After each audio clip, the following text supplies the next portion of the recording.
আমরা গত জুমায় তৃতীয় নম্বর যে কোটেশন ছিল, লোকমান হাকিম তার সন্তানকে তৃতীয় নম্বর ওসিয়ত করেছিলেন যে হে সন্তান, পিতামাতার প্রতি সদয়মূলক আচরণ করবে। আল্লাহ তাআলার এত বেশি ভালো লেগেছে লোকমান হাকিমের কথা। লোকমান হাকিম আলাইহিস সালাম, তাকে আসলে আলাইহিস সালাম বলবো না, তিনি নবীও নন, রাসূলও নন, একজন কৃত দাস ছিলেন। যে কথাটি আমি গত জুমায় বলেছি, তিনি বললেন, ইয়া বুনাইয়া, হে বেটা, লা তুশরিক বিল্লাহ, আল্লাহর সাথে শিরিক করো না। ইন্না শিরকা লা যুলমুন আযীম, নিশ্চয়ই শিরিকটা হচ্ছে মহা অন্যায়। তিনি আল্লাহর পক্ষে কথা বললেন, আর আল্লাহ নিজেই আয়াত নাজিল করে তার পক্ষে ওয়াজ করলেন।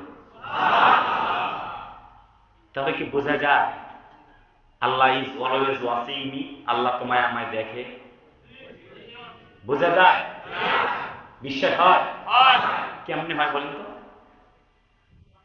ইফ, আল্লাহ বলে, ইফ ইউ রিমেম্বার মি, যদি তুমি আমাকে স্মরণ করো, দ্যাট মিনস তাযকুরুনি আযকুরুকুম ওয়াশকুরুলি ওয়ালা তাকফুরুন। ইফ ইউ রিমেম্বার মি, যদি তুমি আমাকে স্মরণ করো, আই উইল রিমেম্বার ইউ, আমি আল্লাহ তোমাকে স্মরণ করব। কতটুকু করব?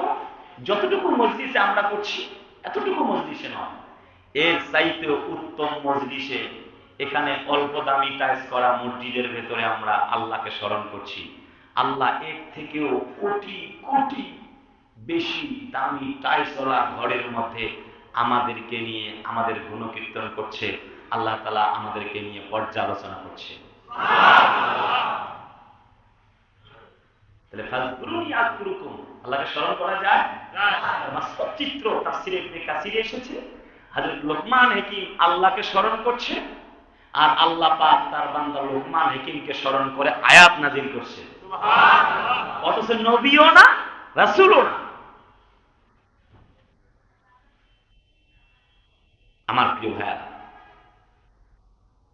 সেজন্য বলি, ৩ নম্বর ওসিয়ত কথা ছিল, শোনো হে আমার বৎস, হে আমার কলিজার টুকরা সন্তান, মাতা পিতা যদি তোমাকে আমি আল্লাহর ব্যাপারে এমন কথা বলে, যে কথা আমি আল্লাহ বিরোধী, কোরআন বিরোধী, ইসলাম বিরোধী, সে কথা আর মানবে না, সে কথা উদ্র করে দাও। বুঝতে পারি না? মাতা পিতা আল্লাহর পরে যার স্থান, তারা বলেছে, হে বেটা, তুমি আল্লাহর কোরআন পড়ো না, আল্লাহকে মানো না, তখন সেই মুহূর্তে আল্লাহর বক্তব্য, সূরা লোকমানের 16 নম্বর আয়াত, মা বাপের ওই কথাকে প্রত্যাখ্যান করো।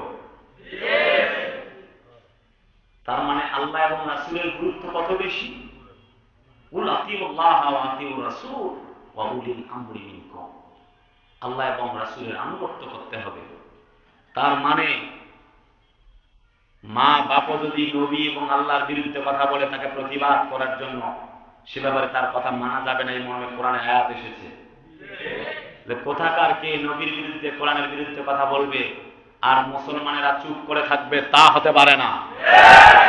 মুসলমানেরা তার নবীর জন্য কল্লা দিতে পারে, আল্লাহর জন্য, আল্লাহর নবীর জন্য জীবন দিতে পারে।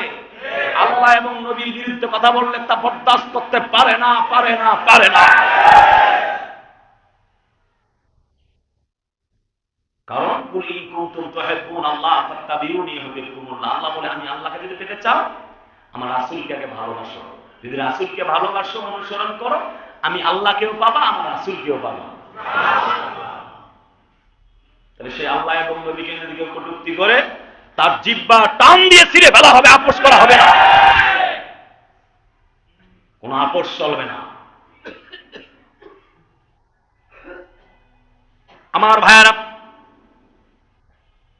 আল্লাহ পাক কোরআন শরীফে বলেন, কোরআন শরীফ মানব জাতির জন্য কি জন্য এলো? ক্বাদ জাআকুম মিনাল্লাহি নূরুন ওয়া কিতাবুম মুবিন। একটু জোরে বলুন, আল্লাহু আকবার। আল্লাহ পাক বলছেন, এই কিতাব হলো একটি আলো, এই কিতাবটা হলো একটি আলোকবর্তিকা। তার মানে হলো এই কোরআনটা কেমন আলো, এর একটি উদাহরণ দিলে পরে আপনারা খুব ভালো বুঝবেন। যখন আমরা পথ দিয়ে চলি, একটি ইন্ডিকেটর দেওয়া থাকে, ডানে চলুন বা বামে চলুন। কথা ডানে মোড় লেখা থাকে না, বামে মোড় লেখা থাকে না, ওর ভেতরে আলো আছে, কিন্তু একটা প্রোটেক্টর ব্যবহার আছে। আমাদের চার চাকার যে গাড়ি, যে আলো, ওই আলোটা রিফ্লেকশন হচ্ছে, লাগার পরে আলোটা বাড়ি খাচ্ছে, ওইটা অটোমেটিকলি জ্বলে উঠছে। উঠেনি? কোরআনটা কেমন আলো? যেখানে আপনি আলো মেরেছেন ওই স্টিকারটার ভেতরে বামে চলুন, এরপরে ইউটার্ন নিন, ডানে চলুন, সামনে বামে রাজশাহী, ডানে ঢাকা, সামনে বরিশাল, আছে না? ওই স্টিকারে আলো নেই, কিন্তু আপনার আলোটা সেখানে গিয়ে প্রতিধ্বনি হয়েছে, রিফ্লেকশন হয়েছে। ঠিক তেমনি কোরআন একটি হচ্ছে আলো। এই আলোটা যদি আপনার বডিতে কাজে লাগান, তাহলে আপনার বডিটাও আলোকিত হয়ে যাবে। সুবহানাল্লাহ, জোরে বল। তাই শুধুমাত্র তাই নাকি, মাওয়াইদাতু ওয়া শিফাউন লিমা ফিস সুদূর।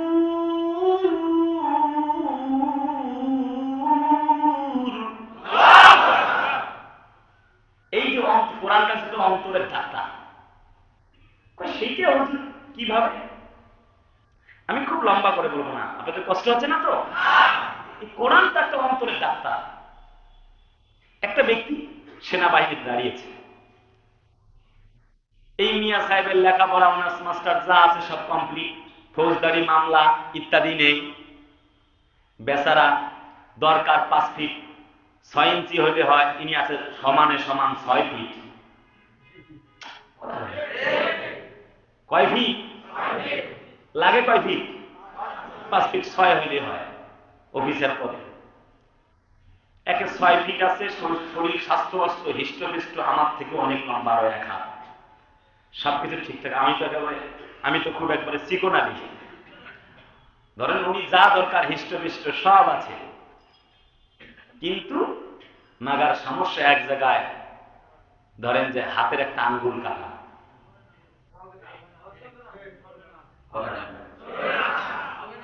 ফৌজদারি মামলা নাই, যা দরকার শরীর স্বাস্থ্য, ওজন, ফিট, লম্বা, ফিটনেস, অল আর এভরিথিং ওকে, একটা আঙ্গুল কাটা, চাকরি কি হবে? বাস। কোরআনটা হচ্ছে অন্তরের ডাক্তার।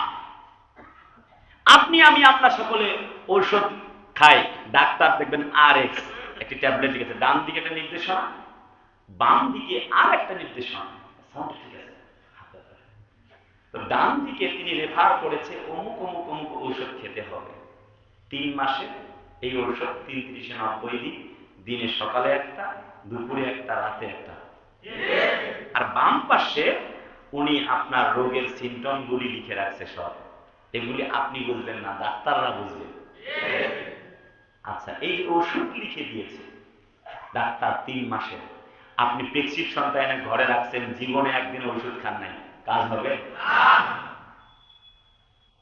ডাক্তার যেমন ওষুধ দিয়েছে, প্রেসক্রিপশন ঘরে রেখেছেন, ওষুধ ঘরে রেখেছেন, কাজ হয় নাই। কোরআন হচ্ছে একটা প্রেসক্রিপশন। অনুনাজ্জিলু মিনাল কোরআনে মা হুয়া শিফা, এটা অন্তরের ডাক্তার।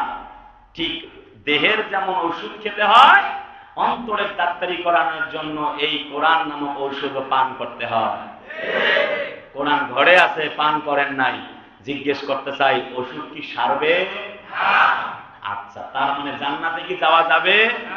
এইবার লাইনে আসি। তার মানে বেচারার 6 ফিট লম্বা, ফিটনেস, লম্বা চৌড়া, হৃষ্টপুষ্ট, তরুতাজা সব ঠিক আছে, একটা আঙ্গুল কাটা। তার মানে আপনি বডিতে আপনার 3.5 হাত, 6 ফিট লম্বা, যা কিছু আছে সব অল আর এভরিথিং ওকে, কিন্তু কোরআন দিয়ে অন্তরের ময়লা পরিষ্কার করেন নাই, জিজ্ঞেস করতে চাই, আল্লাহর জান্নাতে কি জায়গা হবে? তার মানে ওই ব্যক্তি যেমন সেনাবাহিনীর অফিসারের চাকরি করার জন্য যেমন ফিট না, আপনার এই অন্তরের রোগ নিয়ে জান্নাতে যাওয়ার জন্য আপনি ফিটনেস আপনার ঠিক নাই, আপনি নট অ্যালাউ হয়ে যাবেন।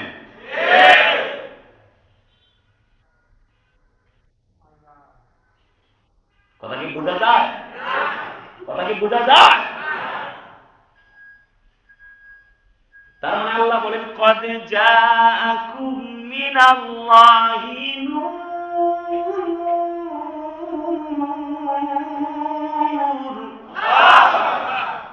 ওয়া কিতাবুম মুবিন।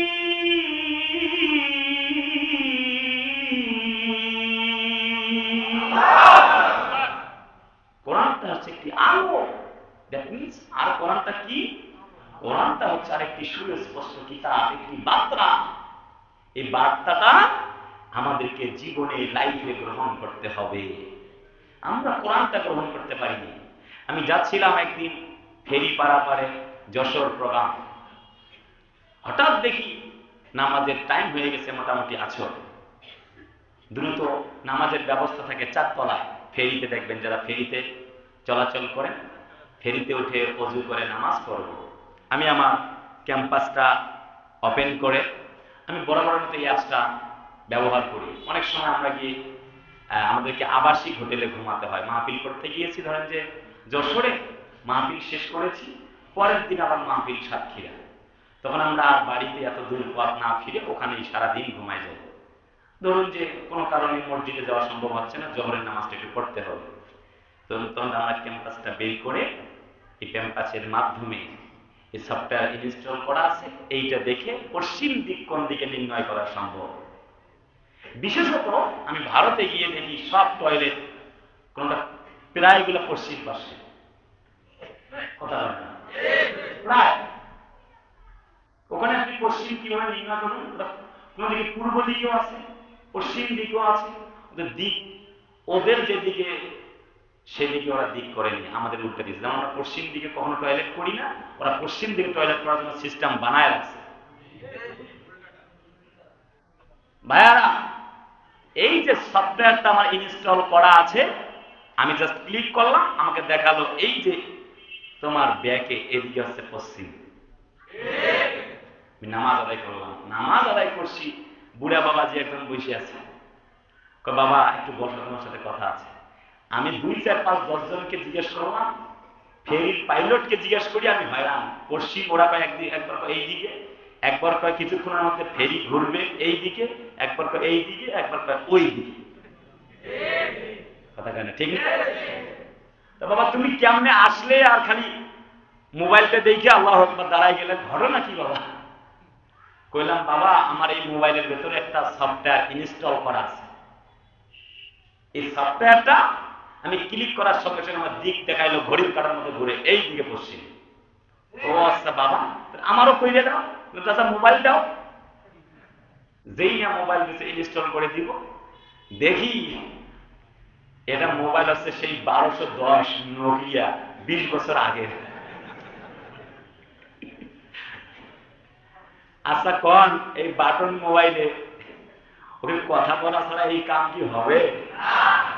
আরে কথা কেন হবে? বাটন মোবাইল, নোকিয়া ফোন, এই ফোনে যেমন এই সফটওয়্যার ইনস্টল হবে না, ঠিক তেমনি মরা অন্তর, যেই দেহে এই যে অসুখ আছে, কোরআন নামক সফটওয়্যার ইনস্টল না হলে এই দেহে কোরআন হাদিস সহ্য হবে না। কোরআনকে দেখলে চুলকানি মনে হবে, মনে হচ্ছে হুজুর এই যে আমার বিরুদ্ধে কথা বললো, আমি তো সেই দল করি, কথা বলে না। আল্লাহর কসম আমরা কোরআন দিয়ে কথা বলি, স্পষ্ট কথা। যারা কোরআনের বিরুদ্ধে আচরণ করে, কোরআন ওয়ালাদেরকে বন্দী করে, কোরআনের জীবন্ত পাখিদেরকে যারা বন্দী করে, সেই 4 দেয়ালের ভেতরে বন্দী করে আয়না ঘরে রাখে, 13 বছরের মতো যারা মুফাসসিরদেরকে বন্দী করে, আল্লাহর কসম যারা ইসলাম বিরোধী, কোরআনের বিরুদ্ধে 144 ধারা জারি করে, তারা আবু জাহালের উত্তরসূরি। আল্লাহর কসম, মুসলমানের বাচ্চা হতে পারে না, পারে না, পারে না।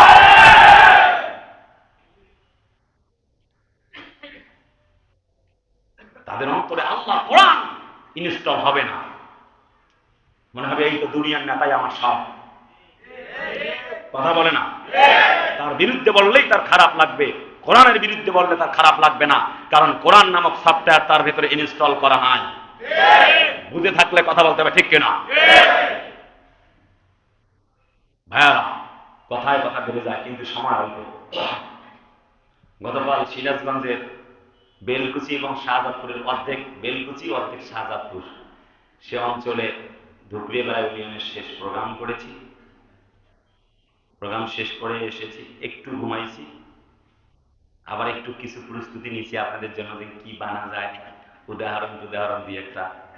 প্রত্যেক জুমায় তো আর এক ওয়াজ করা যাবে না, অনেক নোট আছে, কিন্তু দেখাতে লাগবে এই সময়টাও পাচ্ছি না। আজকে মাহফিল আছে মুন্সিগঞ্জে, কিছুক্ষণ পর ড্রাইভার সাহেব গাড়ি নিয়ে আসবে। দ্বিতীয় বক্তা আছে জালেস মাহমুদ কোনাবাড়িতে, ওই ছোট ভাইটি ওখানে এক মসজিদের ক্ষতি, একসঙ্গে চলে যেতে হবে। আপনারাও কেউ আমাদের সাথে সঙ্গী হতে পারেন ইনশাআল্লাহ। আগামীকাল আবার আছে সিরাজগঞ্জ, তারপরের দিন ময়মনসিংহ, তারপরের দিন যেতে হবে 2 দিনের সফরে বিমানে, সেই কক্সবাজারে যেতে হবে। এভাবে ক্লান্ত শরীর নিয়ে চলছি। আপনাদের দোয়ার দরখাস্ত আপনাদের কাছে, একটু দোয়া করা যাবে না? আমরা 4 নাম্বার পয়েন্ট বলছিলাম, লোকমান হাকিম তার সন্তানকে বলছিল, আব্বা, বাবারে, যাবতীয় খারাপ অশ্লীল পাপাচার কাজ থেকে বিরত থাকবে। আচ্ছা, জিজ্ঞেস করতে চাই, আল্লাহর কোরআনের নূর যদি কারো অন্তরে সেট হয়, কোরআনের সফটওয়্যার যদি ইনস্টল হয়, এই সফটওয়্যারে, এই দেহে, এই রুহের ভেতরে, এই অন্তরে আর কোনো কালেমা লিখন করা সম্ভব না, গুনাহের সফটওয়্যার আর ইনস্টল হওয়া সম্ভব না। ঠিক আছে? অতএব সফটওয়্যার ইনস্টল করতে হবে একমাত্র আল্লাহর কোরআনে। চিল্লায় বলে না, কিসের? আল্লাহর কোরআনের। সেজন্য দরকার একটা ভালো মন। আমরা মন মননে লালন করি হচ্ছে লালনের গান, আছে না? আমি কারো বিরুদ্ধে বলতে আসিনি। আমরা মন মননে লালন, যুবকরা অনেকে লালন করছে সাকিব খান, প্রিয়তমা, এরপর আছে মান্না, আছে না? ওরা পইরে আছে প্রেম লইয়া। আহা, অথচ এই দুনিয়াটা থাকার জায়গা নয়। গত জুমায় আমি বলেছি যে দাদা আমার দাদি জানকে জীবন দিয়ে ভালোবাসে, 2 বছর অসুস্থ হয়ে পড়ে আছে, বিছানায় প্রস্রাব পায়খানা করে, 2 বছর হওয়া লাগবে না, দাদি বলবে বুড়াটা মরে না কেন? চরম বাস্তব। সেজন্যে অবশ্যই মনে রাখতে হবে এই দুনিয়া থাকার জায়গা না। মনে থাকবে তো? এখান থেকে বের হলেই শেষ। তাছাড়া জুমার নামাজে এত জায়গা কার্পেট দিয়ে পারা যায় না, বাহিরে একদম মার্কেট, 2 তলা 3 তলা সব ফিলা, 5 ওয়াক্ত নামাজে খুঁজে পাওয়া যায় না টর্চ লাইট দিয়ে। যাই করি 5 ওয়াক্ত নামাজ, জুমা যেমন ফরজ, 5 ওয়াক্ত নামাজও তেমন ফরজ। কি জন্য এই কথা বললাম? 5 নম্বর পয়েন্ট হচ্ছে লোকমান হাকিম তার সন্তানকে 5 নম্বরে আঙ্গুল তুলে ইঙ্গিত দিয়ে বলছে, বাবা, হে বৎস, আকিমিস সালাহ ইয়া বুনাইয়া, হে বাবা, কলিজার টুকরা সন্তান, তুমি নামাজ কায়েম করিও। সুবহানাল্লাহ। সূরা লোকমানের 17 নম্বর আয়াত। প্রিয় কলিজার টুকরা আপনজনেরা, তার মানে ব্যাপার হলো আল্লাহ পাকের কোরআন, আল্লাহ পাক বলে জাতির লোকেরা, শোনো, আল্লাযীনা ইযা যুকিরাল্লাহু ওয়াজিলাত কুলুবুহুম ওয়াস-সাবিরিনা আলা মা আসাবাহুম ওয়াল মুকিমিস সালাতি ওয়া মিম্মা রাযাকনাহুম ইউনফিকুন।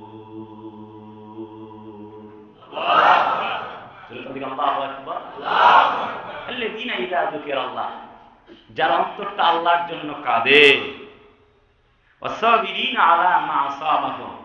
আল্লাহর জন্য ধৈর্য ধরে, মায়ের খায়, জেলে যায়, ফাঁসির মঞ্চে পর্যন্ত যায়, মনে করে ফাঁসি রশিটা আমার কাছে অনেক প্রিয় যদি তা আল্লাহর কোরআনের জন্য হয়। আল্লাহ বলে, যা বান্দা ওয়া তুজাহিদুনা ফি সাবিলিল্লাহ, আমি আল্লাহ তোকে আমার জান্নাতের মালিক বানায়া দিলাম। এই ফাঁসি রশি স্যান্ডেলের ফিতার মতো। প্রিয় ভাইরা আমার, কোরআনে আল্লাহ বলেন, ইন্নানি আনাল্লাহ লা ইলাহা ইল্লা আনা ফা'বুদনি ওয়া আকিমিস সালাতা লিযিকরি। সূরা তাহা 14 নম্বর আয়াত, সূরা তাহা। আল্লাহ said the holy Quran, ইন্নানি আনাল্লাহ। আল্লাহ কয়, আমি আল্লাহ, আমি এক এবং একক। আমাকে তোমরা ভুলে যেও না, আমার শরণার্থে ওয়াকিমিস সালাতা লিযিকরি, আমাকে স্মরণ যেহেতু করবা, আমাকে পাওয়ার জন্য আমার শরণার্থে তোমরা নামাজ আদায় করো।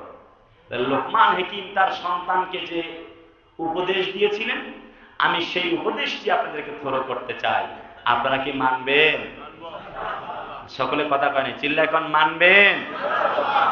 আল্লাহ নবী বলেন, মান সাল্লা সালাতানা ওয়াস্তাকবালা কিবলাতানা ওয়া আকালা যাবিহাতানা, যে নামাজ আদায় করে, কিবলামুখী হয় আর আল্লাহর জন্য খায়, আল্লাহর ওয়াস্তে খায়, আল্লাহ পাকের নবী বলে, এই ব্যক্তিগুলি আল্লাযী লাহু জিম্মাতুল্লাহি ওয়া জিম্মাতু রাসূলি, আল্লাহ এবং আল্লাহর জিম্মায় চলে যায়।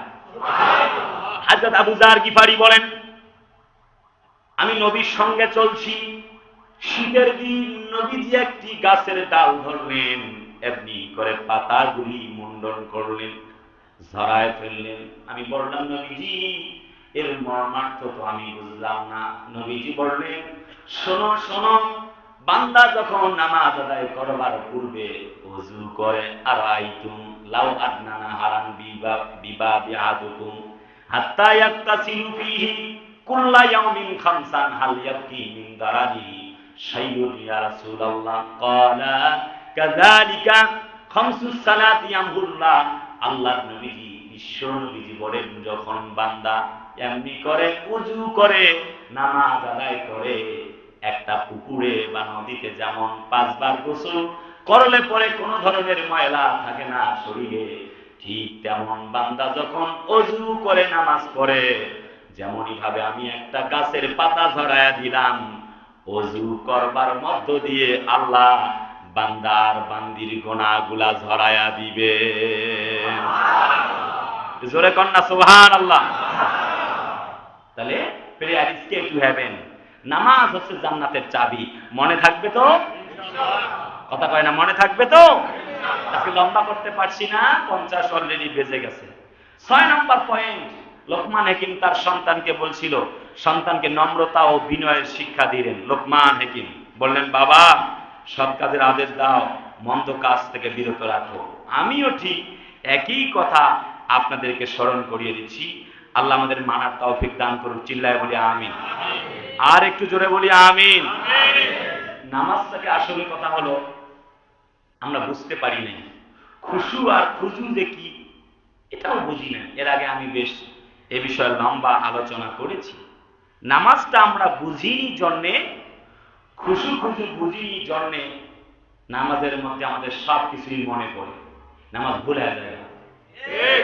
নামাজও পড়ে, দোকানের হিসাবও করে, নামাজও পড়ে, কয় টাকা তাকে আজকে বাকি দিয়েছে সব হিসাব করে, দোকানের যা হিসাব সব নামাজে আসলেই মনে পড়ে।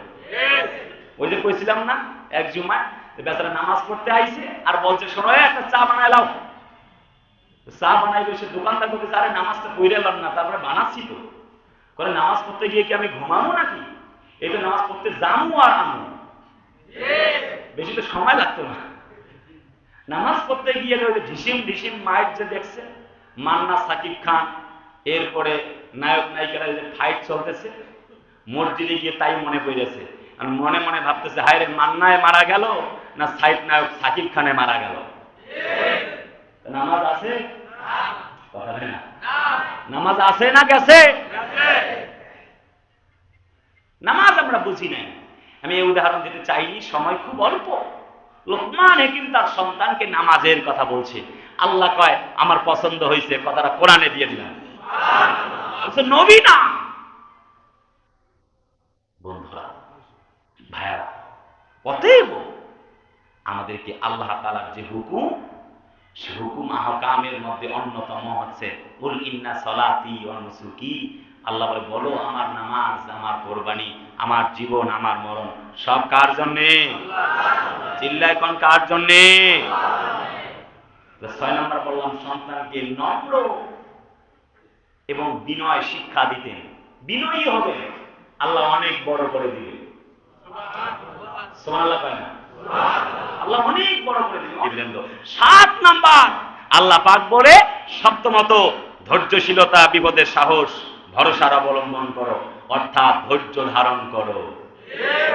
সুবহানাল্লাহ কোন? আচ্ছা, এরপরে আসি আল্লাহ পাকের নবীকে। আল্লাহ পাক যে বক্তব্য দিয়েছে, ইসবিরু ওয়া সাবিরু ওয়া রাবিতু ওয়াত্তাকুল্লাহ, হে নবী ধৈর্য ধারণ করো। এই বক্তব্যটা কি আমার বাপের? না, এই বক্তব্যটা কার? আল্লাহ পাক। সেই বক্তব্যটাই লোকমান হাকিম যে বলেছিল, আল্লাহ কত জায়গায় যে ব্যাখ্যা করেছেন, সেই ব্যাখ্যাটাকে আমি বেশি করে বলতে চাইব না। 8 নাম্বার যে পয়েন্টটা আল্লাহ পাকের বান্দা হযরত লোকমান হাকিম যে ধৈর্যশীলতার কথা বললেন, কথাটা আল্লাহর কাছে পছন্দ হয়ে গেল। জাতির লোকদেরকে আল্লাহ বললেন, তোমরা ধৈর্য ধরো। কোন সুবহানাল্লাহ। 8 নম্বরে মানুষের দিকে মুখ ফেরানোর মনুষ্যত্বের কলঙ্ক, অর্থাৎ তুমি মানুষদেরকে অবহেলা করো না। ডোন্ট পিপল ক্রিটিসাইজ, মানুষদেরকে তুমি অবজ্ঞা করো না। হতে পারে আজকের এই ছোট্ট ব্যক্তিটি আগামী দিনের ইসলামী চিন্তাবিদ, হতে পারে আজকের শিশু আগামী দিনের ভবিষ্যৎ। ঠিক কিনা বলেন? কে জানে ছোটবেলার ছোট্ট ওই আজহারি এত বড় জগৎ বিখ্যাত হবে? ঠিক না? কে জানতো? সেজন্য বলছি, লোকমান হাকিম বলছে, বাবা কাউকে ছোট করে কথা বলবো না বাবা। আমরা অনেক অহংকার বা তিরস্কার করি, এই বেটা তুই কি রে, কথা কয় না, বলা যাবে না। এই ব্যক্তি হতে পারে একদিন জজ হবে, ব্যারিস্টার হবে, সেদিন আপনার খবরটা তুলে দেবে একদম মাসায়। ঠিক কিনা? সেজন্য অনেক ভেবে চিন্তে কথা বলতে হবে। 9 নম্বর অহংকার প্রসঙ্গে উপদেশ তিনি বলছে, পৃথিবীতে গর্ব ভরে পদাচারণ করো না। নিশ্চয়ই আল্লাহ কোন দাম্ভিককে পছন্দ করে না। সুবহানাল্লাহ। বক্তব্যটা কার? আল্লাহ পাক। আমার ভাইরা, তার মানে অহংকার করা যাবে না, এই কথাটি লোকমান হাকিম তার সন্তানকে করেছেন। ঈমানদার যারা কখনো অহংকার করবে না তারা। 10 নাম্বার তার সন্তানকে লোকমান হাকিম বলছে, বাবারে বিনয়ের উপদেশ দিয়েছেন। বাবা তুমি পদচারণে মধ্যবর্তীতা অবলম্বন করো, অর্থাৎ তুমি যে কোনো সময় মধ্যমপন্থী পথ অবলম্বন করো। একটু বেশি রাগ করে বক্তব্য দিয়েছি, এটি আসলে রাসূলুল্লাহর ভাষা অনুযায়ী এবং আল্লাহর বক্তব্য অনুযায়ী মধ্যম পন্থা অবলম্বন করার প্রয়োজন। কলিজার প্রিয় আপনজনেরা, অনেক সময় কথা বলতে বলতে একটু জোরে হয়ে যায়, সেটা হতে পারে বক্তা তার বক্তব্য কন্ট্রোল করতে না পেরে অনেক সময় হতে পারে। সেই সকল বিষয়ে আপনারা একটু ক্ষমা সুন্দর দৃষ্টিতে দেখবেন। তো আল্লাহর এত বেশি পছন্দ হয়ে গেল লোকমান হাকিমের বক্তব্যটা, যে সব সময় মধ্যম পন্থা অবলম্বন করো। বেশি লম্বা হলে বাতাসে ভেঙে পড়বে, বেশি খাটো হয়ে গেলে ছাগলে খেয়ে ফেলবে। ঠিক না? আমি আমার ভাইদের উদ্দেশ্যে এতটুকু বলছি, সিরিয়ার বাদশাহ আসাদ বেশি লম্বা হয়েছিল, আল্লাহ পাক বাতাসে ভেঙে দিয়েছে। জাতির লোকেরা প্রমাণ করে দিয়েছে পর্যায়ক্রমে পৃথিবীর বড় বড় জালেমদেরকে বিদায় করবার মধ্য দিয়ে যে বেশি বাড়াবাড়ি করা যাবে না। যাবে? এই যে এই মঞ্চে খুতবার এই চেম্বারে আমি এখন বসে আছি, এই মেম্বারে হতে পারে এমন 2-4-5 জুমা থেকে আমাকে নোট করা হলো, হুজুর আপনার আর আসার দরকার নাই, আপনি তো বরাবরই হকের পক্ষে কথা বলেন, এই মেম্বার থেকে আপনি ক্লোজ। আমার বাপের শক্তি আছে কিছু করে কথা বলে না, ঠিক কিনা? তবে জমিনটা আমাদের জন্য প্রশস্ত হয়ে গেছে, জমিনটা, গোটা জমিনটা আমাদের জন্য প্রশস্ত হয়ে গেছে। আমরা অনেক কথাই বলি না অনেক সময়। তোমরা তামাম দুনিয়ার জমিনে জালেমরা রাজপ্রাসাদ করেছ, আল্লাহ পাক যেন এখন আলেমদের হাতেই রাজপ্রাসাদ দিতে চায়। OC, SP, DC, police, RAB, BGB, NSI, বিচারপতি পর্যন্ত আমাদের কথা শুনতে বাধ্য। তোমরা খবর রাখো না, আমরা আসমানের খবর রাখি। কথা বলেন ঠিক কিনা? আমার ইউসুফ আলী ভাই বলে যে একটু যাবেন না, ইউসুফ ভাই বলে ওসি সাহেবের সাথে দেখা করতে, ওপেন বক্তব্য যে না আমরা যাব কেন, ওসি মহোদয় এখানে দেখা করার জন্য আসবে ইনশাআল্লাহ। কথা বলেন আরে ঠিক কেন? ভাইয়ারা, যে কথা বলতে চাই, শেষ কথা, আপনাদের সাথে আর একটু কথা আছে আমার মসজিদ বিষয় নিয়ে, সেই জন্য আমি লম্বা কথা বলে আপনাদের কষ্ট দিতে চাইছি না। সেটা হচ্ছে আল্লাহর যে বক্তব্য, সেই বক্তব্য আমাদেরকে গ্রহণ করতে হবে। লোকমান হাকিম যে 10টি বক্তব্য দিয়েছিল,